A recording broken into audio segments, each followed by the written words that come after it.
നാരായണ ഗുരുവിൻ്റെ ദർശനമാല ആണ് ഈ പഠന പരമ്പരയിൽ വിഷയമായി എടുത്തിരിക്കുന്നത്. കഴിഞ്ഞ മാസത്തിലെ ക്ലാസ്സിൽ ഞാൻ പറഞ്ഞു, ഈ കൃതി വേദാന്ത കൃതിയാണ്. പക്ഷേ വേദാന്തം പഠിക്കാൻ തുടങ്ങുന്നവർക്ക് വേണ്ടിയുള്ള കൃതിയല്ല. ഈ കൃതി പഠിച്ച് വേദാന്തത്തിൻ്റെ ഉള്ളിലേക്ക് പ്രവേശിക്കാൻ പ്രയാസമാണ്. അതേസമയം വേദാന്തം പഠിച്ചിട്ടുള്ളവർക്ക്, വേദാന്തം അറിയാവുന്നവർക്ക് വളരെ മറ്റൊരു രീതിയിൽ വേദാന്തം മനസ്സിലാക്കാനും ആസ്വദിക്കാനും ഉപകരിക്കുന്ന ഒരു കൃതിയാണ്. അതുകൊണ്ട് വേദാന്തത്തിൻ്റെ അന്തസാരം അറിഞ്ഞിരിക്കണം ഇതിലേക്ക് പ്രവേശിക്കുവാൻ. ഈ കൃതിയുടെ പേര് ദർശനമാല എന്നാണ്. എന്താണ് ഈ ദർശനം? മാല എല്ലാവർക്കും അറിയാം, കഴുത്തിലിടാൻ ഉപകരിക്കുന്ന ഒരാഭരണമാണ്. ദർശനങ്ങളുടേതായിട്ടുള്ള ഒരു മാല. ഈ പേര് കണ്ടിട്ട് സംസ്കൃതത്തിൽ മറ്റൊരു കൃതിയുണ്ട്, സർവദർശന സംഗ്രഹം, അല്ലേ? ആ ഓർമ്മ വച്ചിട്ട് മലയാള സാഹിത്യ ചരിത്രത്തിൽ ഉള്ളൂർ എഴുതി വെച്ചത് ദർശനമാല ഒരു സാഹിത്യ കൃതിയായിട്ട് മനസ്സിലാക്കാമല്ലോ. ദർശനമാല ഇവിടെ ഉണ്ടായ ഈ ഭാരതീയമായ ദർശനങ്ങളുടെ ഒരു മാലയാണ്. സർവദർശന സംഗ്രഹത്തിൽ സംഗ്രഹിച്ചിരിക്കുന്നത് ഭാരതീയ ദർശനങ്ങളുടെ സ്വഭാവമാണ്.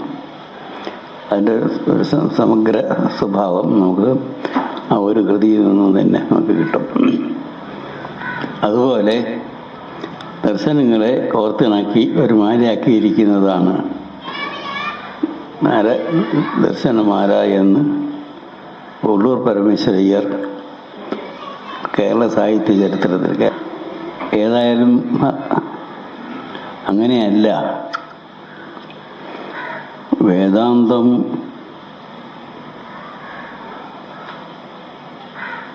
വേദാന്തത്തിൻ്റെ അന്തിമമായ സിദ്ധാന്തം എന്താണ്? ഇത് തന്നെയാണ് ത്വം ഹി ബ്രഹ്മ എന്നത് തന്നെയാണ്. അതിൽ ത്വം എന്നുള്ളതിനെയും ബ്രഹ്മ എന്നുള്ളതിനെയും നമ്മൾ വളരെ തത്വപരമായിട്ട് തന്നെ മനസ്സിലാക്കണം എന്ന് മാത്രം. ത്വം നീ എന്നതിനെ ഇപ്പോൾ ഞാൻ ത്വം എന്ന് വെച്ചാൽ നീ എന്ന അർത്ഥം. ഞാൻ നീ എന്ന് പറഞ്ഞാൽ കേൾക്കുന്നയാൾ എന്താണ് മനസ്സിലാക്കുന്നത്? ഞാനെന്നാണ്. അപ്പോൾ ഞാൻ ആയിരിക്കുന്നത് എന്ത്? അത് ബ്രഹ്മസത്യം തന്നെയാണ്. അപ്പോൾ എന്നതിൻ്റെ വ്യാപകത, ആ ഞാനെന്നുള്ള വാക്കിന് ആത്മാവ് എന്നാണ് വേദാന്തത്തിൽ പറയുന്നത്. ആത്മാവ് എന്ത്? പിന്നെ ബ്രഹ്മം എന്ത്? അവസാനം പറയുന്നു ത്വം ഹി ബ്രഹ്മ. ഞാൻ എന്നതും ആത്മാവ് അല്ല, ബ്രഹ്മം എന്നതും പൊരുളിൽ രണ്ടല്ല.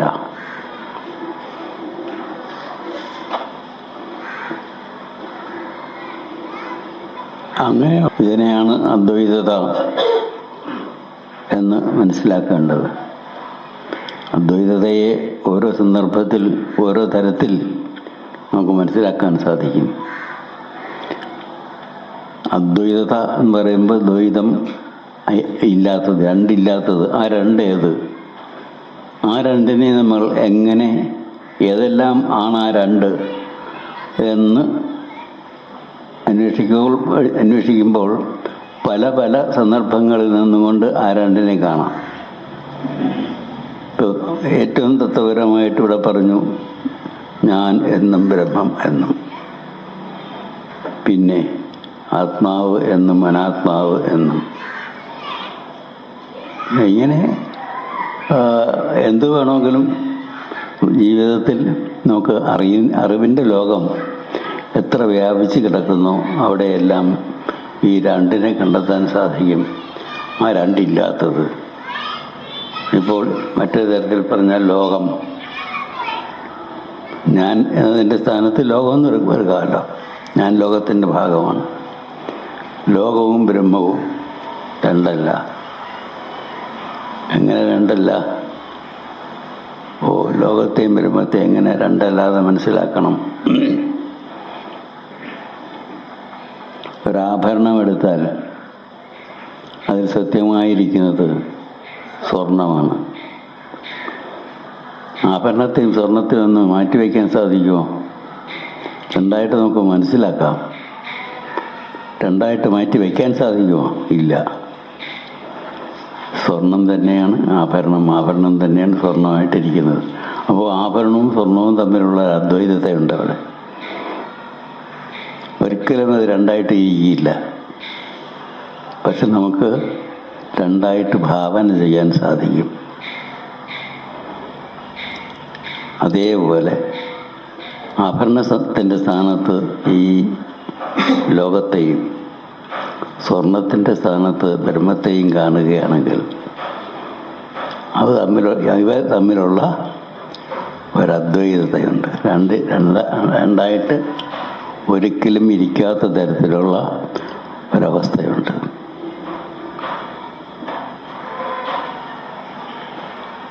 ഇങ്ങനെ നമുക്ക് ചിന്തയുടെ ഏത് സന്ദർഭമെടുത്താലും അവിടെയെല്ലാം ദ്വൈതം കാണാം. ആ ദ്വൈതത്തെ ഇല്ലാതാക്കുന്നതാണ്, സ്ഥാനമില്ലാത്തതാണ് ഏത്? അദ്വൈതത. അദ്വൈതമായ ഒരു സത്യം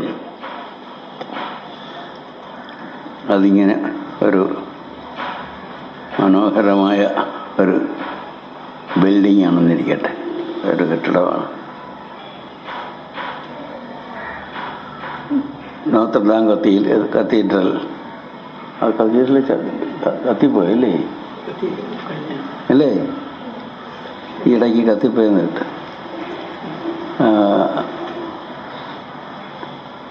അതിമനോഹരമായ ഒരു കെട്ടിടമാണത്, ആയിരുന്നു അത്.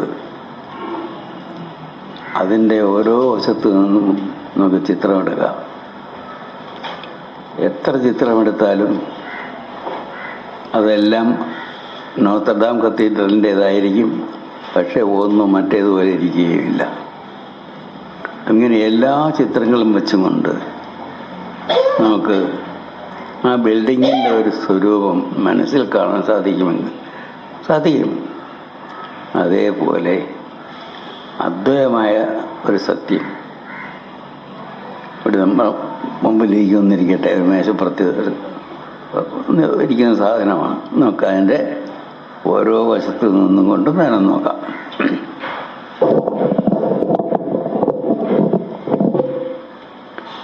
ഓരോ വശത്തു നിന്നും നോക്കുമ്പോഴും കാണുന്നത് ആ സത്യത്തെ തന്നെയാണ്. പക്ഷേ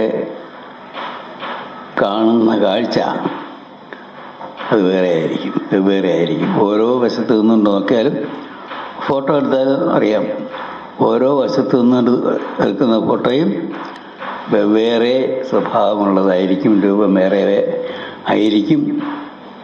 എന്നാൽ എല്ലാ ചിത്രങ്ങളും ആ ഒരു ഘട്ടത്തിൻ്റെ തന്നെ ആയിരിക്കുകയും ചെയ്യും, അല്ലെങ്കിൽ ആ ഒരു സത്യത്തിൻ്റെ തന്നെ ആയിരിക്കുകയും ചെയ്യും. അതേപോലെ അദ്വൈതമായ ഒരു സത്യം, അതിമനോഹരമായ ഒന്ന് ഈ മേശപ്പുറത്ത് ഇരിക്കുന്നു. അതിൻ്റെ ഓരോ വശത്ത് നിന്നുകൊണ്ടും നോക്കാം, അല്ലെങ്കിൽ ഫോട്ടോ എടുക്കാം. അങ്ങനെ ആ അദ്വൈതമായ സത്യത്തിൻ്റെ 10 വശങ്ങളിൽ നിന്നുകൊണ്ട് അതിൻ്റെ ചിത്രം രേഖപ്പെടുത്തുന്നു. അതിനെയെല്ലാം ചേർത്ത് ഒരു മാലയാക്കിയിരിക്കുന്നു. അതാണ് വാസ്തവത്തിൽ ദർശനമാല. ഇത് 10 തന്നെ ആയിരിക്കണമെന്ന് നിർബന്ധമൊന്നുമില്ല. ഒരു എഴുതാനുള്ള സൗകര്യത്തിന് വേണ്ടി, ചിന്തിക്കാനുള്ള സൗകര്യത്തിന് വേണ്ടി ഒക്കെ 10 എണ്ണം എടുത്തു എന്നുള്ളതേ ഉള്ളൂ. നമുക്ക് 20 എണ്ണം എടുക്കാം, 100 എണ്ണം എടുക്കാം, കുറച്ച് കൊണ്ടുവരാം. കുറച്ച് കൊണ്ടുവന്നപ്പോൾ ഏതുവരെ കുറയ്ക്കാം? 2 വരെ കുറയ്ക്കാം അല്ലേ? ഈ വശത്തുനിന്നും എടുക്കാം, ഈ വശത്തുനിന്നും എടുക്കാം. അപ്പോഴാണ് എന്താകുന്നത്? ഡയലക്റ്റിക്സ് ആകുന്നത്. 2 വിപരീത വശങ്ങളിൽ നിന്നുകൊണ്ട് ഒരേ സത്യത്തെ കണ്ടിട്ട് ആ 2 വശങ്ങളിൽ നിന്നുള്ള ചിത്രം വെച്ചുകൊണ്ട് ആ ഒരു സത്യത്തെ ഉള്ളിൽ കാണുക. അതാണ് ഡയലക്റ്റിക്കൽ മെത്തഡോളജിയുടെ സ്വഭാവം. പിന്നെ ഇപ്പോൾ ആത്മാവിനെ നിർവചിച്ചിരിക്കുന്നത് സത്യം എന്താണ്? സത്ത്, ചിത്ത്, ആനന്ദം. അപ്പോൾ സത്ത്, ചിത്ത്, ആനന്ദം പുരാതന കാലം മുതൽ ആത്മാവിനെയും ബ്രഹ്മത്തെയും മനസ്സിലാക്കി പോരുന്നത് സത്ത്, ചിത്ത്, ആനന്ദം എന്നാണ്. ഇതുവരെയും എനിക്കും തോന്നിയിരുന്നത് സത്തും ചിത്തും ആനന്ദവും കൂടെ ചേർന്ന് സച്ചിദാനന്ദം. വാക്കിലങ്ങനെ തന്നെയാണ്. പക്ഷേ സത്യത്തിലോ? സത്യം 1 3 1. അപ്പോൾ ആ സത്യത്തിൻ്റെ 3 വശങ്ങളിൽ നിന്ന് കൊണ്ട് നോക്കിയപ്പോൾ ഉള്ള ദർശനമാണ് സത്ത്, ചിത്ത്, ആനന്ദം. ഒരു വശത്ത് നിന്നും നോക്കിയപ്പോൾ അത് സത്താണ്. വേറൊരു വശത്തോട്ട് നിന്ന് മാറി നോക്കിയപ്പോൾ ചിത്താണ്. അതെങ്ങനെ സത്തും ചിത്തമായിരിക്കും, പിന്നെ ഒരേ സത്യത്തിൻ്റെതായിരിക്കും എന്നുള്ളത് ദർശനമാലയിലെ ഏത് ദർശനത്തിലാണ് അറിയാമോ? എന്തെങ്കിലും പറയാമോ? ഏത് ദർശനത്തിലാണ് അത് വരുന്നതെന്ന്? 2ാമത്തെ ദർശനത്തിൽ, അപവാദ ദർശനത്തിൽ. അത് അവസാനിക്കുന്നത് തന്നെ സർവം ഹി സച്ചിദാനന്ദം നേഹനാനാസ്തി കിഞ്ചന യശ്രീഹ നാനേവ മർത്യോർമർത്യം സഗച്ഛതി എന്ന് പറഞ്ഞുകൊണ്ടാണ്. സകലതും സച്ചിദാനന്ദം തന്നെ. സർവം ഹി സച്ചിദാനന്ദം, സർവവും സച്ചിദാനന്ദം തന്നെ. മേഘനാനാസ്തി കിഞ്ചന. ഇവിടെ പലത് എന്നുള്ളതിന് അല്പം പോലും സ്ഥാനമില്ല. പശ്യതീഹ നാനേവ. അതല്ല, പലതിനെയാണ് ആൾ കാണുന്നത് എങ്കിൽ ഇവിടെ ഇത്രയും ആളിലിരിക്കുന്നില്ലേ? പല ആളുകളോ ഒരാളോ? ഒരേ ആത്മാവാണ് പല രൂപത്തിലിരിക്കുന്നത് എന്ന് കാണാൻ ആർക്ക് കഴിവുണ്ട്? അവർ സത്യം പറഞ്ഞവരാണ്. ഇതൊന്നും ശാസ്ത്രങ്ങളൊന്നും പഠിക്കുകയൊന്നും വേണ്ട.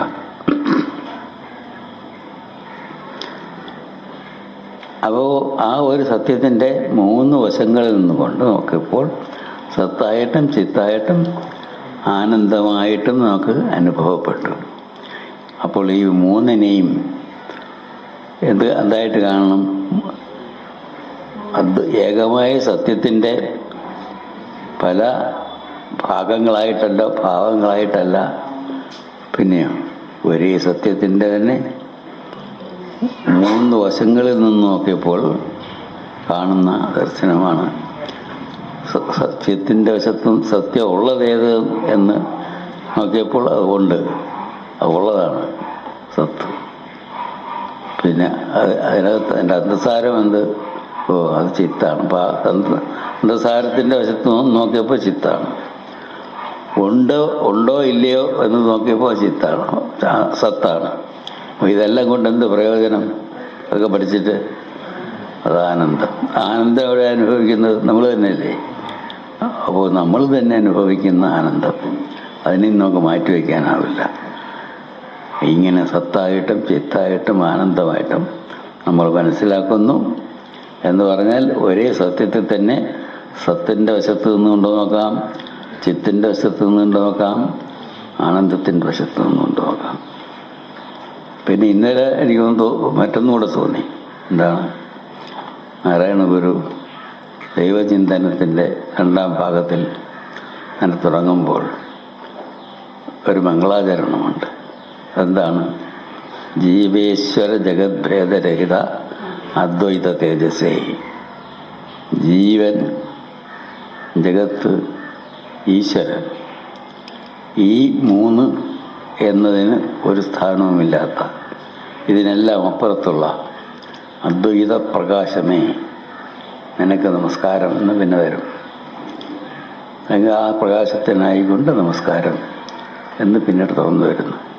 ഓരോ മൂന്ന് തത്വങ്ങൾ എല്ലാമാണ്. ജീവൻ, ജീവൻ എന്ന് പറഞ്ഞാൽ നമ്മുടെ ഉള്ളിലിരിക്കുന്ന ഒരു ശക്തി എന്നല്ല മനസ്സിലാക്കേണ്ടത്. നമ്മൾ ഓരോരുത്തരും ജീവന്മാരാണ്. അപ്പോൾ എന്ന് വെച്ചാൽ വ്യക്തിസത്ത, വ്യക്തിസത്ത, ജഗത്ത്, സമഷ്ടിസത്ത, പിന്നെ സകലതിനെയും ഭരിക്കുന്ന ഒരു ശക്തി, അത് ഈശ്വരൻ. ഈ മൂന്ന് ആയിട്ട് കാണുന്നല്ല, ഇതും മൂന്ന് സത്യത്തിൻ്റെ മൂന്ന് വശങ്ങളല്ലേ? ഇന്നലെ എനിക്ക് തോന്നിയതാണ്. 10 ദർശനങ്ങൾ ഇവിടെ അവതരിപ്പിച്ചിരിക്കുന്നത് പോലെ ആ സന്ദർഭത്തിൽ നോക്കിയാൽ 3 ദർശനങ്ങൾ. ഇങ്ങനെ എത്ര തരത്തിലുള്ള വിഭജനവും നമുക്കാകാം. ഇവിടെ സൗകര്യത്തിന് വേണ്ടി 10 ദർശനങ്ങൾ എടുത്തിരിക്കുന്നു. ഈ ദർശനങ്ങളുടെ സ്വഭാവം ഞാൻ പഠിച്ചു നോക്കിയപ്പോൾ മനസ്സിലായത്, ആദ്യത്തെ 5 പറഞ്ഞല്ലോ, ജീവൻ, ജഗത്ത്, ഈശ്വരൻ, ജീവൻ, ജീവ, ഈശ്വര, ജഗത്ത്. ഈ 3 തത്വങ്ങളിൽ ആദ്യത്തെ 5ലും പ്രതിപാദിക്കുന്നത്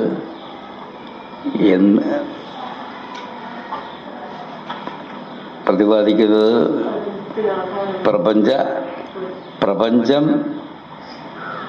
ബ്രഹ്മസത്യം. ഈ രണ്ടും എങ്ങനെ ബന്ധപ്പെട്ടിരിക്കുന്നു വെച്ചാൽ അദ്വൈതമായിരിക്കുന്നു. അതെല്ലാം അതിൻ്റെ സ്വഭാവം. അപ്പോൾ ഈ 5 ശ്ലോകത്തിൽ, അല്ല 5 ദർശനത്തിൽ പ്രപഞ്ചം അല്ലെങ്കിൽ ജഗത്ത്, ഈശ്വരൻ, ഇവ എങ്ങനെ ബന്ധപ്പെട്ടിരിക്കുന്നു? അത് പല ഈ പരമേശ്വരൻ എന്നുള്ള വാക്ക് ആദ്യത്തെ ഒരു ദർശനത്തിലേ വരുന്നുള്ളൂ. എങ്കിലും ഈ സത്യവും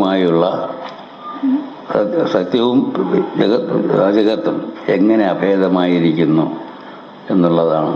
അഭേദത എങ്ങനെ കണ്ടെത്താം നമുക്ക്? അതാണ് ആദ്യത്തെ 5 ശ്ലോകങ്ങളിൽ, 5 ദർശനങ്ങളിൽ വിവരിക്കുന്നത്. അടുത്ത 5 ദർശനങ്ങളിൽ വ്യക്തിസത്ത അല്ലെങ്കിൽ ജീവനും ജഗത്തും ജഗത്തല്ലല്ലോ, ഈശ്വരൻ. അപ്പോൾ ജീവനും ഈശ്വരനും എങ്ങനെ ബന്ധപ്പെട്ടിരിക്കുന്നു? അതിൽ 5 വശങ്ങളാണ്. കർമ്മം, ജ്ഞാനം. ആ ജ്ഞാനം നമുക്ക് മനസ്സിലാക്കാം. എന്താണ്? അതറിവാണല്ലോ. എന്തിനെ അറിയുന്നു? നമുക്ക് ലോകത്തിലുള്ള വസ്തുക്കളെല്ലാം അറിയുന്നത്. അപ്പോൾ ജ്ഞാനമായി. പിന്നെന്താണ് വരുന്നത്? ഭക്തി, അല്ലേ? ഭക്തി ആർക്കാവുള്ളത്? വ്യക്തിക്കാണ് ഭക്തിയുള്ളത്. എന്തിനെ പറ്റിയുള്ള വിചാരമാണ് ഭക്തിയിലേക്ക് നയിക്കുന്നത്? ഈശ്വരനെ പറ്റിയുള്ള വിചാരമാണ് ഭക്തിയിലേക്ക് നയിക്കുന്നത്. പിന്നെ ആ സത്യവുമായുള്ള യോഗഭാവം, യോഗദർശനം. ആ സത്യത്തിൽ ഈ വ്യക്തി അമർന്ന് ഇല്ലാതായിത്തീരുന്നു, നിർവ്വാണം. അപ്പോൾ ഈ 5 ദർശനവും അവതരിപ്പിക്കുന്നത് വ്യക്തിസത്തയും ഈശ്വരനും തമ്മിലുള്ള ബന്ധത്തിൻ്റെ സ്വഭാവം, പല തലത്തിലുള്ള ബന്ധത്തിൻ്റെ സ്വഭാവമാണ്. മറ്റേത് പ്രപഞ്ചവും ഈശ്വരനും തമ്മിലുള്ള, അല്ലെങ്കിൽ ബ്രഹ്മവും തമ്മിലുള്ള, എന്നതിനെ വെച്ചോളൂ, തമ്മിലുള്ള ബന്ധം എങ്ങനെ? അധ്യാരോപം. ഈ ലോകം വേദാന്തത്തിൽ തന്നെ പല സന്ദർഭങ്ങളിൽ പ്രപഞ്ചത്തെ കാണുന്നത് പലതരത്തിലാണ്. ആദ്യത്തെ എന്താണ്? അധ്യാരോപം. അധ്യാരോപത്തിൽ അതാണ് ഇല്ലാത്തതിനെ ഉള്ളതായിട്ട് ഇങ്ങോട്ട് ആരോപിച്ച് ഇല്ലാത്ത പ്രപഞ്ചത്തെ ഉള്ളതായിട്ട് സങ്കല്പിച്ച് പിന്നെ തത്വം നടത്തുക. അപ്പോൾ ഇത് ലോകം ആരുണ്ടാക്കി, എങ്ങനെ ഉണ്ടാക്കി എന്നുള്ള ചോദ്യങ്ങളെല്ലാം വരുന്നു. അതുപോലെ ചോദ്യങ്ങൾ പലതുണ്ട്. അതെല്ലാം ഈ അധ്യായത്തിൽ ചർച്ച ചെയ്യും. പിന്നെ അപവാദ ദർശനം, ഈ ലോകം ഇല്ലാത്ത അപവദിക്കുക. ഏതിനെയാണോ അധ്യാരോപിച്ചത് അതിനെ തിരിച്ചില്ലാത്തതാണ് എന്ന് മനസ്സിലാക്കുന്നതാണ് അപവാദം, അപവദിക്കുക. അങ്ങനെ ഈ ലോകത്തെ കാണുന്ന ദൃശ്യലോകത്തെ ഇല്ലാത്തതാണെന്ന് സങ്കല്പിച്ചാൽ പിന്നെ എന്താ ഉള്ളത്? ഒരു സത്യം. അതിനെ സത്തായിട്ട് കാണാം, ചിത്തായിട്ട് കാണാം, ആനന്ദമായിട്ട് കാണാം. അതാണ് രണ്ടാമധ്യായത്തിൽ രണ്ടാമത്തെ ദർശനത്തിൽ അവതരിപ്പിക്കുന്നത്. മൂന്നാമത്തേതിൽ ഇത് ഇല്ലാത്തതാണ്, അസത്യമല്ലേ. പിന്നെ ഇല്ലാത്തതിനെ ഉള്ളതായിട്ട് ഇങ്ങനെ കണ്ടു, അത് മനസ്സിൻ്റെ സങ്കല്പം കൊണ്ട്. അങ്ങനെ പോകുന്നു മായാദർശനം, അല്ല അസത്യദർശനം. അത് കഴിഞ്ഞ് മായാദർശനം. എങ്ങനെയാണ് ഈ ഇല്ലാത്ത ലോകം ഉള്ളതുപോലെ ഇവിടെ കാണപ്പെടാൻ ഇടയായത്? അതിനിടയാക്കിയ ശക്തി എന്ത്? അത് മായയാണ്. അതിൻ്റെ പല വശങ്ങൾ ചർച്ച ചെയ്യുന്നു. അടുത്ത ഭാനദർശനം. ഭാനദർശനം അതിനകത്ത് വല്ല ചർച്ചയും ഈ ലോകത്തെ പറ്റിയുള്ള ചർച്ചയുണ്ടോ? ഉണ്ടല്ലോ. എന്താണ്? ഭാസ്യം എന്ന് പറയുന്നത് മുഴുവൻ ലോകമാണ്. ഭാനം എവിടെ ഉണ്ടാകുന്നു? അറിവിലുണ്ടാകുന്നു. അറിവ് ഏതെങ്കിലും തരത്തിൽ പ്രകാശിക്കുക എന്ന് വെച്ചാൽ പ്രകടഭാവം കൈക്കൊള്ളുക. ഏതിനെങ്കിലും പറ്റിയുള്ള അറിവായി അത് പ്രകടഭാവം കൈക്കൊള്ളുമ്പോൾ അത് ഭാനമാണ്. അപ്പോൾ ഭാനം എപ്പോഴും എവിടെ ഉണ്ടാകുന്നു? അറിവിലുണ്ടാകുന്നു. അപ്പോൾ ഭാനം, ഭാസ്യം എന്ന രണ്ട് വശങ്ങൾ അതിനകത്തുണ്ട്. അത് ഏറ്റവും സൂക്ഷ്മമാണ്. അറിവ് തന്നെയാണ് പ്രപഞ്ച രൂപത്തിൽ പ്രകടഭാവം കൈക്കൊണ്ടിരിക്കുന്നത്. ആ അറിവിന് അങ്ങനെ അറിയുമ്പോൾ അതിന് സ്ഥൂലം, സൂക്ഷ്മം, കാരണം എന്നിങ്ങനെയുള്ള പലതരത്തിലുള്ള ഭാനങ്ങൾ അറിവിനുണ്ട്. തുര്യം വരെയുള്ള ഭാനങ്ങൾ അതിനകത്തുണ്ട്. ഇതെല്ലാമാകുമ്പോൾ ആ അധ്യായം, ആ വശം ഏറ്റവും സ്ഥൂലമായ ഈ പ്രപഞ്ചമുള്ളത് തന്നെയാണ് എന്നുള്ള സങ്കല്പത്തിൽ നിന്ന് തുടങ്ങി ഈ പ്രപഞ്ചം അറിവല്ലാതെ മറ്റൊന്നുമല്ല എന്ന് സ്ഥാപിക്കുന്നത് വരെ 5-ാം അധ്യായം. കർമ്മം. ഞാൻ നേരത്തെ പറഞ്ഞല്ലോ, കർമ്മം തൊട്ട് നിർവ്വാണം വരെ ഓരോ വ്യക്തിയും സമഷ്ടി സത്യത്തോട് ബന്ധപ്പെട്ട് ജീവിക്കുന്നത് എങ്ങനെ? ഏറ്റവും പ്രകടമായ അതിൻ്റെ വശം കർമ്മം തന്നെയാണ്. ഓരോ വ്യക്തിയും കർമ്മം ചെയ്യുന്നില്ല എന്നാണ് സൂക്ഷ്മമായി ചിന്തിച്ചാൽ മനസ്സിലാകുന്നത്. പിന്നെയോ തുടക്കം തന്നെ ഗുരു പറയുന്നത് ആത്മൈവ മായയാ കർമ്മ കരോതി ബഹുരൂപതർക്ക്.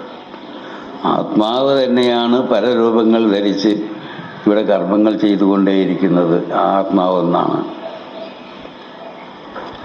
എന്ന് പറഞ്ഞുകൊണ്ടാണ് അധ്യായം തുടങ്ങുന്നത്. ഭഗവത്ഗീതയിലെ കർമ്മയോഗം തന്നെയാണ് ഇവിടത്തെയും ഫിലോസഫിയായിരിക്കുന്നത്. അത് കഴിഞ്ഞാൽ പിന്നെ ജ്ഞാനമാണ്. അത് പിന്നെ നമുക്കറിയാം, ഓരോ വ്യക്തിക്കുമാണ് അറിവുണ്ടാകുന്നത്. അതിൻ്റെ പലതലങ്ങൾ. പിന്നെ ഭക്തി, ഈശ്വരനോടുള്ള ഭക്തി ആർക്കാണ് ഉണ്ടാകുന്നത്? ഓരോ ആൾക്കുമാണ് ഉണ്ടാകുന്നത്. പിന്നെ യോഗാഭ്യാസമൊക്കെ നടത്തുന്ന ആരാണ്? യോഗികളാണ്. ഓരോ വ്യക്തിയുമാണ്. പിന്നെ നിർവാണം, ഓരോ വ്യക്തിയുമാണ്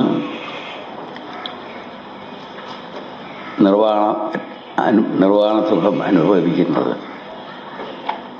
അപ്പോൾ ഇങ്ങനെ വളരെ സുഘടിതമായ ഒരു വ്യവസ്ഥയോടുകൂടിയാണ് ദർശനമാല നാരായണ ഗുരു രചിച്ചിരിക്കുന്നത്. സാധാരണ വേദാന്ത കൃതിയല്ല, ഏത് കൃതിയായാലും തുടങ്ങുകയും അവസാനിക്കുകയും ചെയ്യുന്നതിന് ഒരു പ്രത്യേകതയുണ്ട്. ഒരു സ്ഥലത്ത് നിന്ന് തുടങ്ങി മുമ്പോട്ട് പോയി അവസാനം വേറൊരു തലത്തിൽ നമ്മളെ കൊണ്ടെത്തിക്കും. എല്ലാ ഗ്രന്ഥങ്ങളും എല്ലാ ദർശനങ്ങളും, അത് പാശ്ചാത്യമായാലും കൊള്ളാം പൗരസ്ത്യമായാലും കൊള്ളാം, എല്ലാ ദർശനങ്ങളും ചെയ്യുന്നത് ഈ ഒന്നാണ്. എന്താണ്? തത്വചിന്ത അവതരിപ്പിച്ചിട്ട് അതിൽ ഒരു പ്രത്യേക പോയിന്റിൽ നിന്ന് തുടങ്ങി വേറൊരു പോയിന്റിൽ നമ്മളെ കൊണ്ടെത്തിക്കും. എന്നാൽ ഇതങ്ങനെയല്ല. ഈ കൃതി ദർശനമാലയാണിത്. മാല കഴുത്തിലണിയാനുള്ളതാണ്. ഒരറ്റം മറ്റേ അറ്റവുമായി കൂട്ടിക്കെട്ടുമ്പോഴേ അത് മാലയാവും. പിന്നെ മാലയ്ക്ക് ഏറ്റവും നടുവിൽ ഒരു പതക്കം ഉണ്ടായിരിക്കണം. രണ്ട് അറ്റങ്ങൾ ഏതാണ്? ആസീത് അഗ്രേ അസതേ വേദം. ഈ പ്രപഞ്ചമെല്ലാം അസത്തായിരുന്നു, ഇല്ലാത്തതായിരുന്നു എന്ന് പറഞ്ഞ് തുടങ്ങുന്നു. അവസാനത്തെ ശ്ലോകം എന്താണ്?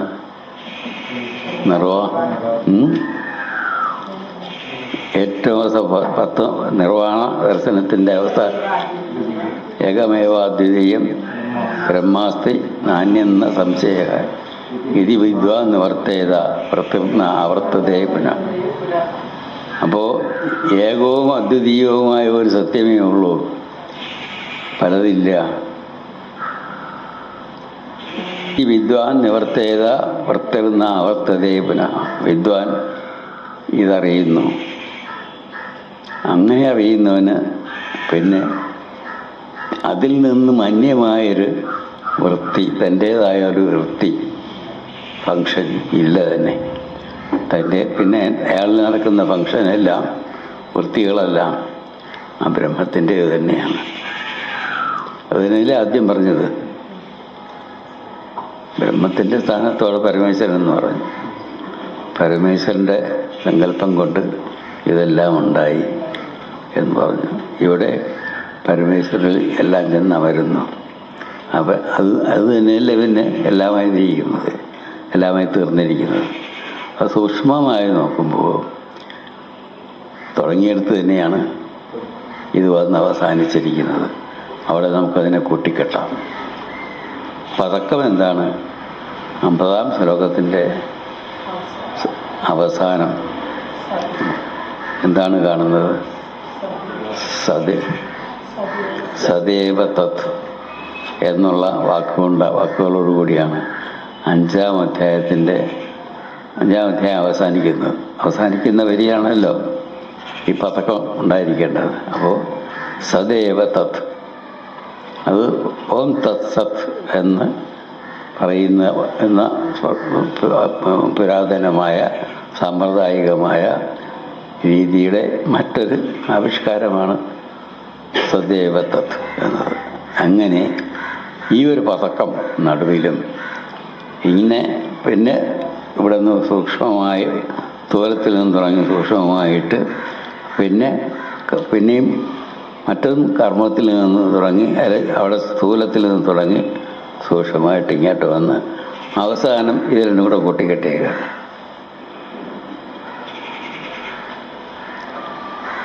ഇങ്ങനെ ഒരു സ്വരൂപഘടന ഈ തിർസനമാല എന്ന ഗ്രന്ഥത്തിനുണ്ട്. അത് പ്രത്യേകം നമ്മൾ മനസ്സിലാക്കണം. ആദ്യത്തെ ശ്ലോകം എന്താണ്?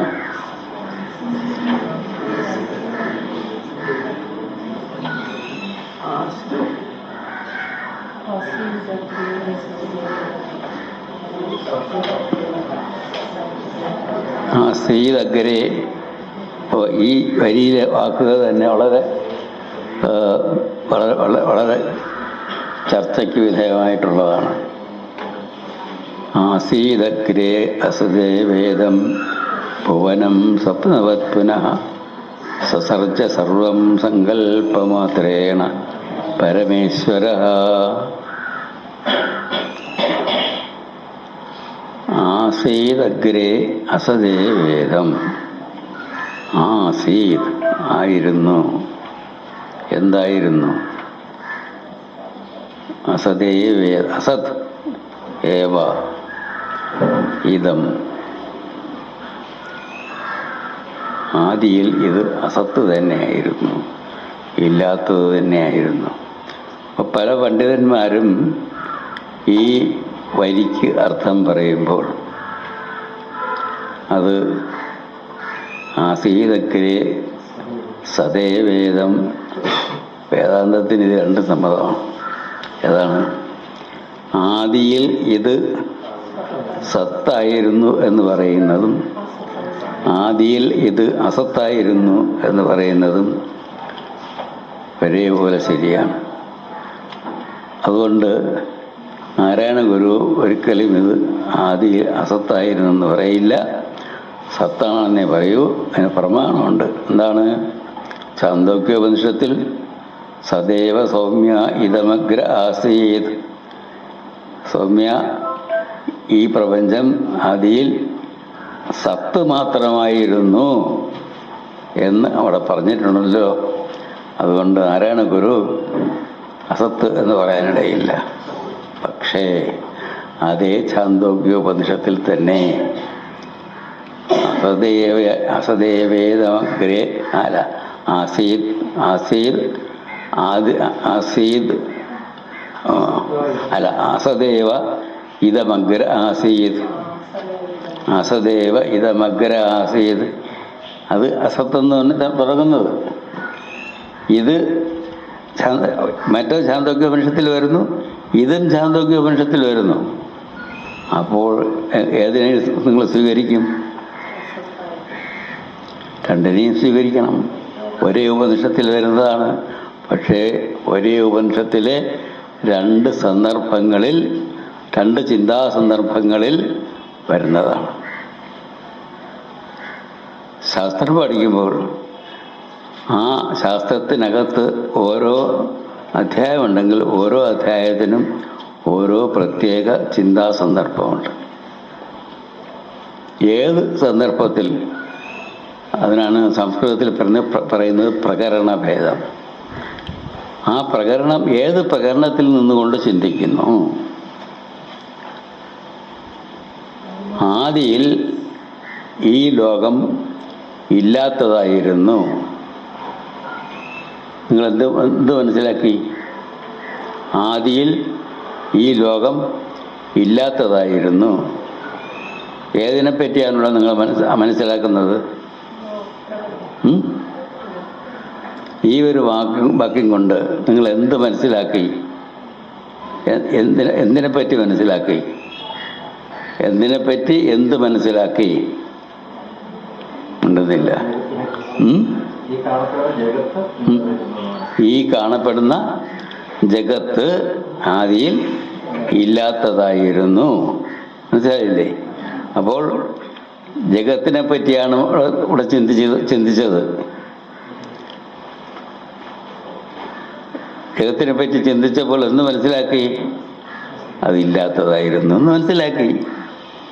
ഇനി പറയുന്നു സദൈവ സൗമ്യ ഇതമഗ്ര ആസീത്. സൗമ്യ, ആദിയിൽ ഇത് ഈ ലോകം സത്തായിരുന്നു. സദൈവ സൗമ്യ ഇതമഗ്ര ആസീത്. സത്തായിരുന്നു ആദിയിൽ ഈ ലോകം. അവിടെ ഇതിനെപ്പറ്റി എന്ത് മനസ്സിലാക്കും? ബ്രഹ്മത്തിൻ്റെ കാര്യം ഇവിടെ പറഞ്ഞില്ലല്ലോ. സത്തൊക്കെ എന്നല്ലേ പറഞ്ഞോളൂ. സത്തായിരുന്നു സൗമ്യ ആദിയിൽ ഈ ലോകം. മനസ്സിലായില്ലേ? സത്തായിരുന്നു അല്ലേ സൗമ്യ? സത്തായിരുന്നു ഈ പ്രപഞ്ചം ആദിയിൽ. അപ്പോൾ എന്ത് മനസ്സിലാക്കി? എന്തിനെ പറ്റി മനസ്സിലാക്കി? അപ്പോൾ നമ്മൾ മനസ്സിലാക്കിയത് സത്തിനെ പറ്റിയാണ്. ആ സത്തിനെ പറ്റി എന്ത് മനസ്സിലാക്കിയിരുന്നു? ആദി കാരണം ഈ സത്തായിരുന്നു. പ്രപഞ്ചത്തിൻ്റെ ആദി കാരണമല്ല, പ്രപഞ്ചം ആദിയിൽ സത്തായിരുന്നു. അപ്പോൾ സത്തിനെ പറ്റിയാണ് മനസ്സിലാക്കിയത്. എന്ത് മനസ്സിലാക്കി? പ്രപഞ്ചത്തിൻ്റെ ആദ്യമായ കാരണമായിട്ട്. അപ്പോൾ രണ്ട് സൂക്ഷ്മമായിട്ട് ചിന്തിച്ചാലേ അറിയാൻ പറ്റുള്ളൂ. മനസ്സിലായത്? ഇവിടെ സത്തിനെ പറ്റി നമ്മൾ മനസ്സിലാക്കി. എന്ത് മനസ്സിലാക്കി? അതാണ് പ്രപഞ്ചത്തിൻ്റെ ആദി കാരണമായിട്ടുള്ളത് എന്ന് മനസ്സിലാക്കി. മറ്റിടത്തോ പ്രപഞ്ചത്തെ പറ്റി മനസ്സിലാക്കി എന്ത്? അതില്ലാത്തതായിരുന്നു. വ്യത്യാസമില്ലേ? വ്യത്യാസം ഉണ്ടോ ഇല്ലേ? ഒന്ന് സത്തിനെപ്പറ്റി ആണ് അറിയേണ്ടത് വേദാന്തത്തിൽ. ആ സത്താണ് ഈ ജഗത്തിനെല്ലാം ആദിമമായ കാരണമായിട്ട് ഉള്ളത് ഉണ്ടായിരുന്നത്. അപ്പോൾ സത്തിനെ പറ്റി നമ്മൾ മനസ്സിലാക്കി. മറ്റിടത്തോ പ്രപഞ്ചത്തെ പറ്റി മനസ്സിലാക്കി. എന്ത് മനസ്സിലാക്കി? അത് ആദിയിൽ ഇല്ലാത്തതായിരുന്നു എന്ന്. വ്യത്യാസം ഉണ്ടോ ഇല്ലേ? രണ്ട് ചിന്താ സന്ദർഭങ്ങളാണ്. ഒന്ന് ഈ ലോകത്തിൻ്റെ സന്ദർഭത്തിൽ നിന്നുകൊണ്ട് ആ ലോകം ഉണ്ടായിരുന്നോ ഇല്ലയോ, അത് ആദിയിൽ എന്തായിരുന്നു? അതില്ലാത്തതായിരുന്നു. എന്തുകൊണ്ട്? അവിടെ സത്ത് മാത്രമേ ഉണ്ടായിരുന്നുള്ളൂ. തിരിച്ച് മറ്റിടത്ത് വരുമ്പോഴോ ആദിയിൽ സത്ത് മാത്രമേ ഉണ്ടായിരുന്നുള്ളൂ. ആദിമമായിട്ട് പറഞ്ഞില്ലേ, സദൈവ സൗമ്യ ഇതമഗ്ര ആസീത് എന്നുള്ള പ്രസിദ്ധമായിട്ടുള്ള ഒരു വാക്യമാണ്. എങ്കിലും അത് ഛാന്തോഗ്യോപനിഷത്തിൽ ഒരു പ്രാവശ്യമേ വരുന്നുള്ളൂ. ആദിയിൽ അസത്തായിരുന്നു ഇതെല്ലാം എന്നുള്ളത് ഛാന്തോഗ്യോപനിഷത്തിൽ വരുന്നുണ്ട്. അസദ്വായുധമഗ്ര ആസീത് തൈത്തരീയോപനിഷത്തിൽ വരുന്നുണ്ട്. അതുപോലെ ഐതരേയോപനിഷത്ത് തുടങ്ങുന്നത് തന്നെ ഈ വാക്യത്തോടുകൂടിയാണ്. അപ്പോൾ ഏതിനെടുക്കും? എല്ലാം ഉപനിഷത്ത് വാക്യമാണ്. അത് ഏത് സന്ദർഭത്തിൽ നിന്നുകൊണ്ട് ഋഷി ആ വാക്ക് പറഞ്ഞു എന്ന് അറിയാതെ നമ്മൾ നമ്മുടെ പാണ്ഡിത്യം പ്രകടിപ്പിക്കുവാൻ വേണ്ടി അല്ലല്ല, നാരായണ ഗുരു അങ്ങനെ ഒരിക്കലും പറയാനിടയില്ല. ഞാൻ ചിന്തിക്കുന്ന വഴിയിൽ ചിന്തിച്ചാൽ അങ്ങനെയല്ല പറയേണ്ടത്. ഞാൻ ചിന്തിക്കുന്ന വഴിയിലാണോ നാരായണ ഗുരു ചിന്തിച്ചത്? അത് വേറെ കാര്യം. നാരായണ ഗുരു വേറെ രീതിയിലാണ് ചിന്തിച്ചത്. അപ്പോൾ ഇതാണ് ഓരോ പ്രകരണം. ഒരു വശത്ത് ജഗത്ത് ആദിയിൽ എന്തായിരുന്നു? അതില്ലാത്തതായിരുന്നു. മറ്റതോ സത്തിനെ പറ്റി മനസ്സിലാക്കി. എന്തായിരുന്നു? അതാണ് ആദിയിലുണ്ടായിരുന്നത് എന്ന് മനസ്സിലാക്കി. അത് തികച്ചും വ്യത്യസ്തമായ രണ്ട് ചിന്താ പ്രകരണങ്ങളിൽ നിന്നുകൊണ്ട് ഉള്ള വാക്യങ്ങളാണ് ഇതെല്ലാം എന്ന് മനസ്സിലാക്കിയാൽ അസദേവ ആസീതഗ്രെ അസദേവേദം എന്നേ പറയാനാവൂ. എന്ന് മാത്രമല്ല, നാരായണ ഗുരുവിൻ്റെ ഈ കൃതിക്ക് വിദ്യാനന്ദ സ്വാമികൾക്ക് അറിയാമല്ലോ, വിദ്യാനന്ദ സ്വാമികളുടെ അപേക്ഷ അനുസരിച്ചാണ് ഈ കൃതി രചിക്കപ്പെട്ടത്. എന്തുകൊണ്ട്? വിദ്യാനന്ദ സ്വാമി ഒരിക്കൽ എന്ന് പറഞ്ഞാൽ ഗുരുവിൻ്റെ ഏകദേശം ജീവിത അവസാനത്തോട് അടുത്ത് വരുന്ന ഘട്ടത്തിൽ പറഞ്ഞു, ഗുരുവിൻ്റെ ദാർശനികമായ തത്വവിചാരം മലയാളത്തിൽ വേണ്ടത്ര രേഖപ്പെടുത്തി വച്ചിട്ടുണ്ട് ഗുരു തന്നെ. പക്ഷേ ഇവിടെ സാമ്പ്രദായികമായി ഇവിടെ നിലനിൽക്കുന്ന ഒരു വേദാന്ത പഠന ലോകമുണ്ട്. അത് മുഴുവൻ നിൽക്കുന്നത് സംസ്കൃത ഭാഷയിലാണ്. അതുകൊണ്ട് സംസ്കൃത ഭാഷയിൽ കൂടി ആ രീതിയിൽ പഠിച്ചവർക്ക് ഗുരുവിൻ്റെ ദർശനം എന്തായിരുന്നു എന്ന് മനസ്സിലാക്കണമെന്നുണ്ടെങ്കിൽ ഗുരു തന്നെ അത് സംസ്കൃതത്തിൽ എഴുതിയാലേ നിവർത്തിയുള്ളൂ. ഗുരു അല്പം ആലോചിച്ചിട്ട് പറഞ്ഞു, എഴുതാമല്ലോ,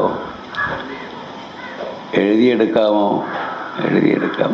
എന്നാൽ ഒരു നോട്ട് ബുക്കും പെൻസിലുമായി കൂടെ നടക്കുക. എപ്പോഴും കൂടെ നടക്കണം. എപ്പോഴാണോ ഒരു ശ്ലോകം പെട്ടതായിരിക്കും ഒരു ശ്ലോകം പറയുന്നത്, എഴുതിയെടുത്തു വേണം. അങ്ങനെ പൂർത്തീകരിച്ചതാണ് ഈ ദർശനമാല.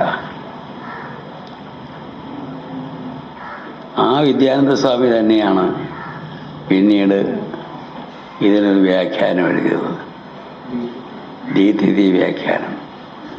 ആ ദീതിഥി വ്യാഖ്യാനം എഴുതിയിട്ട് അത് നാരായണ ഗുരുവിനെ കാണിക്കുകയും നാരായണ ഗുരു ചില തിരുത്തലുകൾ അതിൽ വരുത്തുകയും ചെയ്തു. അത് മുഴുവൻ നാരായണ ഗുരുവിൻ്റെ ശ്രദ്ധയിൽപ്പെട്ട വാക്കുകളാണ്. ഏതിലുള്ളത്? ദീതിഥി വ്യാഖ്യാനത്തിലുള്ളത് ഗുരുവിൻ്റെ ശ്രദ്ധയിൽപ്പെട്ട വാക്കുകളാണ്. അപ്പോൾ അതിനകത്ത് അസദേവ അസീതഗ്രി അസദേവേദം എന്നർത്ഥം എഴുതിയിരിക്കുന്നത് തെറ്റാണെങ്കിൽ ഗുരു തന്നെ തിരുത്തണ്ടേ? അത് തിരുത്തിയില്ലല്ലോ.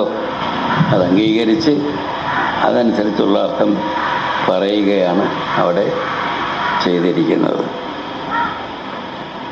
അതുകൊണ്ട് ആസീതഗ്രെ അസദേവേദം എന്നുള്ള പാഠം തന്നെ അത് മാത്രമേ നമുക്ക് ഇവിടെ സ്വീകരിക്കാനാവൂ. ആസീതഗ്രെ അഗ്രേ എന്നാൽ എന്താണ്?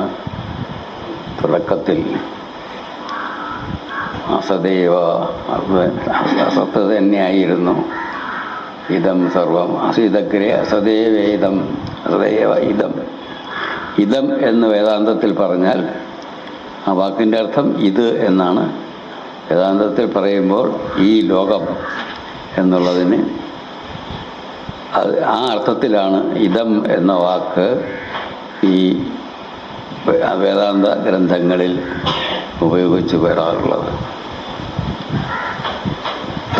അത് എന്ന് പറഞ്ഞാൽ ഇത് എന്ന് പറയുന്നതിൻ്റെ മറുവശമാണ് അത് എന്ന് പറഞ്ഞാൽ അത് ബ്രഹ്മമാണ്. തത്വമസി. ആ തത്ത് എന്താണ്? ബ്രഹ്മം തന്നെയാണ്. ബ്രഹ്മം തന്നെയാണല്ലോ നീ. ആരാണ് ഗുരു പറയുന്നത്? എന്താണ്? ത്വം ഹി ബ്രഹ്മ.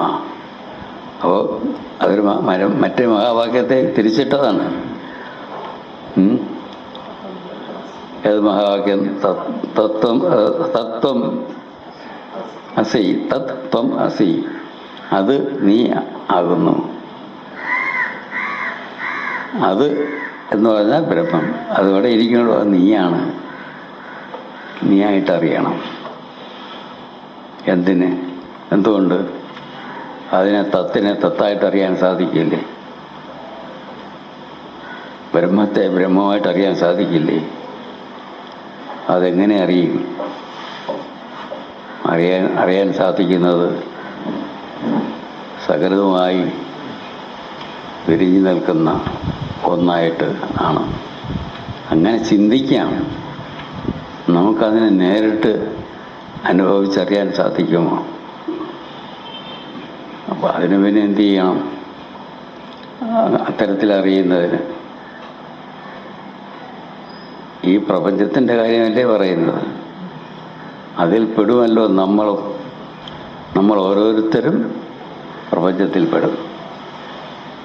അപ്പോൾ പ്രപഞ്ചത്തിൽ നിറഞ്ഞു നിൽക്കുന്ന സത്യം തന്നെയാണ് എന്നിലും നിറഞ്ഞു നിൽക്കുന്നത്. അതുകൊണ്ട് പ്രപഞ്ചത്തിൽ നിറഞ്ഞു നിൽക്കുന്നതായ പ്രപഞ്ചമായി തീർന്നിരിക്കുന്നതായ സത്യത്തെ അറിയുന്നതിന് എന്തു വേണം? അതിൻ്റെ ഒരംശമായ ഞാൻ എന്നെ തന്നെ അറിഞ്ഞാൽ മതി. അതുകൊണ്ട് ബ്രഹ്മസത്യം അറിയുന്നത് ആത്മസത്യം എന്ന നിലയിലാണ്. അല്ലാതെ ബ്രഹ്മത്തെ നമുക്കൊരു ചിന്താവിഷയമാക്കി തീർക്കാൻ സാധിക്കുകയില്ല. മറ്റതോ ചിന്താവിഷയമാക്കണ്ട, നമ്മളെപ്പോഴും നമ്മളെ തന്നെ അനുഭവിച്ചു കൊണ്ടിരിക്കുന്നു. അങ്ങനെയുള്ള നമ്മൾ അതൊന്നും അറിഞ്ഞാൽ മതി. ഞാനെന്ത് എന്ന് എങ്ങനെ അറിയണം? കണ്ണുകൾ 5 കൊണ്ടടക്കി തെരുതെര വീണ് വണങ്ങി ഓതുകണം. അങ്ങനെ ഓതിയാൽ എന്താണ് ഈ സത്യം എന്ന് നമുക്ക് നേരിട്ട് കണ്ടെത്താൻ സാധിക്കും. ഏത് സത്യം? ആത്മസത്യം. എന്തിനറിഞ്ഞു? അത് ബ്രഹ്മസത്യത്തെ അറിയാൻ. അത് തന്നെയാണ് ബ്രഹ്മസത്യം എന്ന് ഞാൻ മനസ്സിലാക്കാം. അതുകൊണ്ട് അതാണ് ഗുരു പറഞ്ഞ വാക്യം. എന്താണ്? തത്. ഗുരു പറഞ്ഞ എന്താണ്? ത്വം ഹി ബ്രഹ്മ തത്വമസി എന്നതിൻ്റെ വേറൊരു രൂപം. ഇങ്ങനെ ഓരോ വാക്കിലും ദാർശനികമായ പല പല താത്വികമായ ഘടകങ്ങളെയും ചേർത്ത് വെച്ചുകൊണ്ടാണ് ഗുരു ഇത് എഴുതിയിരിക്കുന്നത്. എന്താണ്? ആസീദഗ്രെ അസതേ വേദം ഭുവനം ഇതം ഭുവനം, ഈ ഭുവനം സ്വപ്നവത് പുനഃ. അങ്ങനെ ഇല്ലാതിരുന്ന ഒന്നിനെ അതിന് ശേഷം, ഇല്ലാതിരുന്ന അവസ്ഥയ്ക്ക് ശേഷം നടക്കും. ശേഷം സസർജ സർവം സങ്കല്പമാത്രേണ പരമേശ്വര. സസർജ സൃഷ്ടിച്ചു. എന്ത്? സർവവും സൃഷ്ടിച്ചു. സസർജ സർവം എങ്ങനെ സൃഷ്ടിച്ചു? സങ്കല്പമാത്രേണ, സങ്കല്പം കൊണ്ട് മാത്രം സൃഷ്ടിച്ചു. ആര് സൃഷ്ടിച്ചു? പരമേശ്വരൻ സൃഷ്ടിച്ചു. എന്താണ് പരമേശ്വരൻ? പരമമായ ഈശ്വരൻ. പരമശിവൻ എന്നുള്ള അർത്ഥത്തിലല്ല, ഈശ്വരൻ എന്നുള്ളതിൻ്റെ പരമഭാവം. നടരാജഗുരു ഇതിന് നമുക്കറിയാം. നമ്മുടെ ഗുരുകുലത്തിലെ പഠന ഗ്രൂപ്പിൽപ്പെട്ട മിക്കവാറും എല്ലാവരും ഇവിടെ ഉണ്ട്.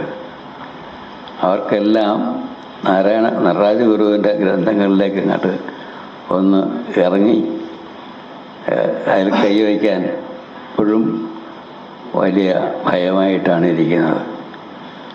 അതുപോരാ, നടരാജഗുരുവിൻ്റെ കൃതികളിലേക്ക്, ചിന്തയിലേക്ക് നമ്മൾ ഇറങ്ങിച്ചെന്നാലേ നാരായണ ഗുരുവിൻ്റെ ചിന്തയിലെ ശാസ്ത്രീയത ഏത് തരത്തിലുള്ളതാണ് എന്ന് മനസ്സിലാവുകയുള്ളൂ. അതുകൊണ്ട് ഇതിനകത്തൊരു നടരാജഗുരു ഒരു സ്ട്രക്ചറലിസം അവതരിപ്പിച്ചു. എന്താണ്? എല്ലാറ്റിനും ഒരു സ്ട്രക്ചറുണ്ട്. ഒരു സുഘടിതമായ ഭാവത്തിലാണ് സകലതും ഇരിക്കുന്നത്. ഒരു മരം നോക്കിയാൽ അതിങ്ങനെ മുകളിലേക്ക് വളരും. മുകളിലേക്ക് സൂചി പോലെ വളരുകയാണോ? അല്ല, വശങ്ങളിലേക്ക് വളരും. താഴോട്ടും പോവും. അങ്ങനെ താഴോട്ടൊറ്റ പേരായിട്ട് പോവുമല്ല, അവിടെയും അത് ശാഖകളായിട്ട് പിരിയും. അപ്പോൾ അതിൻ്റേതായിട്ടുള്ള ഒരു സ്വരൂപ ഘടനയുണ്ട്. അത് ഞാൻ ഒരു മാവിൻ്റെ കാര്യം പറഞ്ഞതാണ്. ഒരു മരം, അതിനെ സംബന്ധിക്കുന്ന ഒരറിവ്, അതിനെ സംബന്ധിക്കുന്ന അറിവ് എന്ന് ഞാൻ പറയുമ്പോൾ നമ്മൾ ആ മാവ് കണ്ട് മനസ്സിലാക്കി അതിനെപ്പറ്റി ഇതെല്ലാം ഈ കാര്യങ്ങളെല്ലാം മനസ്സിലാക്കി. അതല്ല, ആ മാവ് അതിൻ്റെ സമഗ്ര സ്വരൂപം അതറിയുന്നില്ലേ? ആ മാവിന് ബോധമുണ്ടെങ്കിൽ ആ മാവിൻ്റെ സമഗ്ര സ്വരൂപം ആ മാവ് തന്നെ അറിയുന്നില്ലേ? അറിയുന്നുണ്ടായിരിക്കണമല്ലോ. നമ്മൾ അറിയുന്നില്ലേ നമ്മുടെ സമഗ്ര സ്വരൂപം? അതുപോലെ പ്രപഞ്ചത്തിലുള്ള ഓരോന്നിനുമുണ്ട് അതിൻ്റേതായ സമഗ്ര സ്വരൂപം. അത് ഈ പ്രപഞ്ചത്തിൻ്റെ ഒരു തുള്ളിമാതിരിയുള്ള ഒന്നല്ലേ? പ്രപഞ്ചം ഒരു സമുദ്രമാണെങ്കിൽ അതിലുള്ള ഒരു തുള്ളിമാതിരിയല്ലേ നമ്മളെല്ലാം ഓരോരുത്തരും. അപ്പോൾ ഞാൻ എന്നെ അറിയുമ്പോൾ എന്നിലൊരു സമഗ്ര സ്വരൂപമുണ്ട്, സുഘടിതമായ ഒരു സ്വരൂപമുണ്ട്. അത് ഞാൻ അറിയുന്നു. ആ അറിവിനെ ഞാൻ പ്രകടമാക്കുമ്പോൾ ഭാഷയിലൂടെ ഏതെങ്കിലും തരത്തിൽ ഞാൻ എന്നെപ്പറ്റി തന്നെയുള്ള എൻ്റെ അറിവ് ഏതെങ്കിലും തരത്തിൽ ഞാൻ പ്രകടമാക്കി എന്നിരിക്കട്ടെ. പ്രകടമാക്കിയെങ്കിൽ ആ സ്വരൂപഘടന ആ പ്രകടഭാവം കൈക്കൊണ്ട അറിവിനും ഉണ്ടായിരിക്കണം. വേണ്ടേ? എങ്കിലല്ലേ പൂർണ്ണമായ അറിവാകും. നമ്മൾ സാധാരണ പറഞ്ഞു വരുന്നത് വെളിയിൽ നിന്ന് നോക്കിയിട്ട് ചിത്രമെടുത്തു. അതിന് ഒരു ഉദാഹരണം ബെർഗ്സൺ പറയും. എന്താണ്? ഒരാട്ടിൽ കൂടി വെള്ളം ഒഴുകുന്നു. ആ വെള്ളത്തിൻ്റെ ഒഴുക്കിൻ്റെ സ്വഭാവം അറിയണം.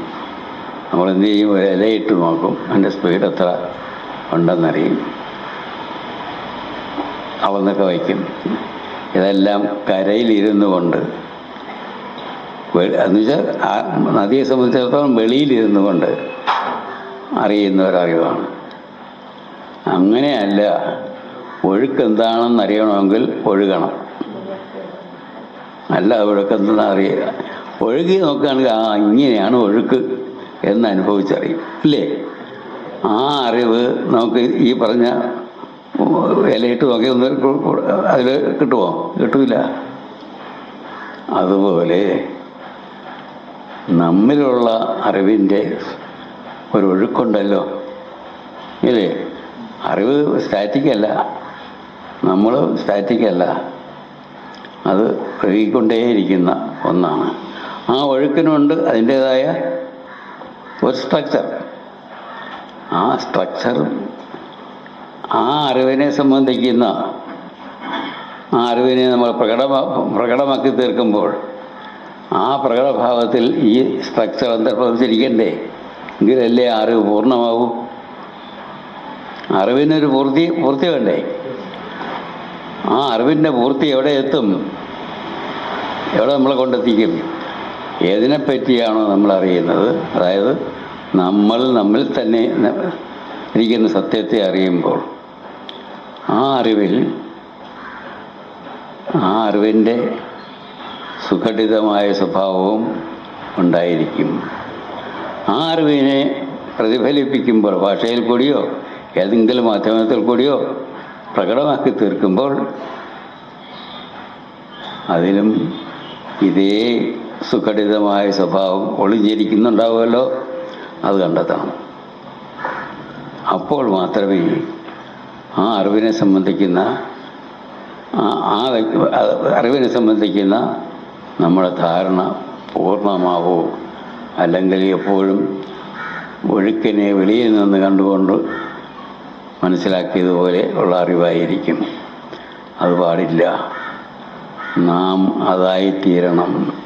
നാരായണ ഗുരുവിൻ്റെ ഭാഷയിൽ പറഞ്ഞാൽ അറിവിലമർന്ന് അതുമാത്രമായിടയണം എന്ന സ്ഥിതി വരും. അതുകൊണ്ട് ഞാൻ പറഞ്ഞു വന്നത്, ഇതിനുള്ള അകത്തുള്ള സ്ട്രക്ചറും കൂടി നമ്മൾ ഓരോ ശ്ലോകവും കടന്നു പോകുമ്പോൾ മനസ്സിലാക്കിയിരിക്കണം. എന്താണ്? സസർജ സർവം സങ്കല്പ. സൃജ് എന്ന ധാതുവിൽ, അതിൽ നിന്നാണ് സൃഷ്ടി എന്നുള്ള വാക്കെല്ലാം ഉണ്ടായിട്ടുള്ളത്. അതുതന്നെയാണ് സസർജ. സർജനം ചെയ്യുക. സർജനം ചെയ്യാന്ന് വെച്ചാൽ ഇല്ലാത്തതിനെ ഉണ്ടാക്കുക എന്നല്ല അർത്ഥം. പിന്നെയോ ഉള്ളിലിരുന്ന സാധ്യതയെ വെളിയിലേക്ക് കൊണ്ടുവരിക. ആ സാധ്യത എവിടെ ഇരുന്നു? പരമേശ്വരനിലിരുന്നു. ആ പരമേശ്വരൻ എന്ത് ചെയ്തു? ഇല്ലാതിരുന്ന ലോകത്തെ സ്വന്തം പിന്നെ അത് എവിടെ ഇരിക്കുകയായിരുന്നു? അത് പരമേശ്വരൻ്റെ സങ്കല്പത്തിലിരിക്കുകയായിരുന്നു. ആ സങ്കല്പത്തിൽ നിന്ന് സ്വന്തം സങ്കല്പം കൊണ്ട് തന്നെ അതിനെ വെളിയിലേക്ക് കൊണ്ടുവന്നു. അതാണ് സൃഷ്ടി എന്ന് വേദാന്തത്തിൽ പറയുന്നത്. അപ്പോൾ സൂക്ഷ്മമായിട്ട് ചിന്തിച്ചു നോക്കുക. വല്ലതും പുതിയതായിട്ട് സൃഷ്ടിച്ചോ? ഇല്ല. സങ്കല്പത്തിൽ പരമേശ്വരൻ്റെ ഉള്ളിൽ ഇരുന്ന് സങ്കല്പം പ്രകടമായി തീർന്നതിലുള്ളൂ. സങ്കല്പവും പരമേശ്വരൻ്റെ ഉള്ളിലിരിക്കുന്ന സങ്കല്പവും പരമേശ്വരനും രണ്ടാണോ? ആണോ? അപ്പോൾ വല്ലതും സൃഷ്ടിച്ചോ? അപ്പോൾ സൂക്ഷ്മമായിട്ട് നോക്കിയാലും ഒന്നും സൃഷ്ടിച്ചില്ല. സങ്കല്പം പ്രകടമായി തീർന്നതേ ഉള്ളൂ. അപ്പോൾ ഇങ്ങനെ സൂക്ഷ്മമായിട്ട് നോക്കുമ്പോഴത്തേക്ക് അദ്വൈതം അല്ലാതെ മറ്റൊന്നും അവിടെ പറയുന്നില്ല. ഒരു സൃഷ്ടികഥയും പറയുന്നില്ല. സസർജ സർവം സങ്കല്പമാത്ര. പിന്നെ ആദ്യം പറഞ്ഞാൽ സ്വപ്നപത്മന അല്ലേ? അത് ഞാൻ പറഞ്ഞില്ല. പിന്നെ സ്വപ്നത്തിൽ എന്ന പോലെയാണ് ഈ ലോകത്തെ സൃഷ്ടിച്ചത്. സ്വപ്നം വാസ്തവത്തിൽ ഉള്ളത് ഇല്ലാത്തത്. ആ സാധാരണ രീതിയിൽ നമുക്കറിയാവുന്നത് അതൊരു വെറും സ്വപ്നമാണ്, ഇല്ലാത്തതാണ് എന്നാണ്. അപ്പോൾ പ്രപഞ്ചവും അപ്പോൾ ഉള്ളത് ഇല്ലാത്തത് സ്വപ്നത്തിൽ എന്ന പോലെയാണ് സൃഷ്ടിച്ചത്. അപ്പോൾ സ്വപ്നം എവിടെ ഇരിക്കുന്നു? പരമേശ്വരൻ്റെ ഉറങ്ങുന്ന ആളിൻ്റെ ഉള്ളിൽ തന്നെ ഇരിക്കുന്നു. അതാരാ ഇവിടെ? പരമേശ്വരൻ. അപ്പോൾ പരമേശ്വരനിൽ നിന്ന് അന്യമായി ഇവിടെ ഒന്നും ഉണ്ടായില്ല എന്ന് മനസ്സിലാക്കേണ്ടിയിരിക്കുന്നു. സൂക്ഷ്മമായിട്ട് ചിന്തിച്ച് നോക്കുമ്പോൾ. പ്രകടമായിട്ട് നോക്കിയാലോ, പരമേശ്വരൻ സൃഷ്ടിച്ചു, ആദ്യം ഇല്ലായിരുന്നു, പിന്നെ പരമേശ്വരൻ സ്വന്തം ഉള്ളിൽ നിന്നും അതിനെ സൃഷ്ടിച്ചു എന്നൊക്കെ തോന്നും. സൂക്ഷ്മമായിട്ട് ചിന്തിച്ച് നോക്കിയാലോ, പരമേശ്വരൻ്റെ ഒരു സങ്കല്പവും ആ സങ്കല്പം ഒന്ന് പ്രകടമായി തീർന്നു, അല്ലാതെ മറ്റൊന്നും ഇവിടെ സംഭവിച്ചില്ല. അപ്പോൾ ഇങ്ങനെ സൂക്ഷ്മമായിട്ട് ചിന്തിച്ച് നോക്കുമ്പോൾ എന്താ കാണുന്നു? എന്ത് കാണുന്നു? സൃഷ്ടികഥ പറയുന്നു എങ്കിലും അവിടെ സൃഷ്ടാവല്ലാതെ മറ്റൊന്നുമില്ല. അല്ലെങ്കിൽ ഏകമായ സത്യമല്ലാതെ അവിടെ മറ്റൊന്നും ഇല്ല.